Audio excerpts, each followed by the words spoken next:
I think this page is a great example of the power of design as well. How design just makes you feel confidence. And I just really like the design. I think it flows really well. I think it flows really naturally. It's really great.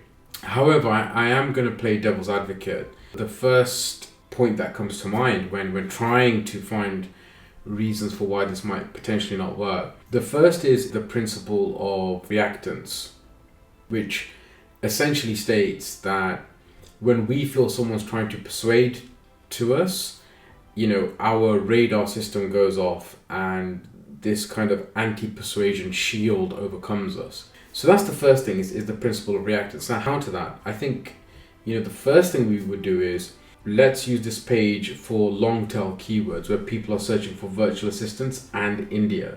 That would be your natural starting point. And if that performs well, then we can incrementally scale it up.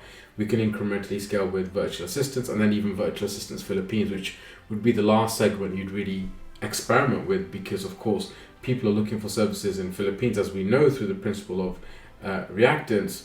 They're going to be the least likely to go with this. This page might work very well for people who are looking for virtual assistants in India. It might perform average when it comes to just generic virtual assistant keywords. So why don't we tailor our approach? Why don't we create this specifically virtual assistants in India? And if that works, we can expand out a little bit. But we generally take a single-minded approach. But actually, if you look at the virtual assistant space, there's 3 tiers there. There's India, there's Philippines and other countries, and then there's just the generic searching for virtual assistants.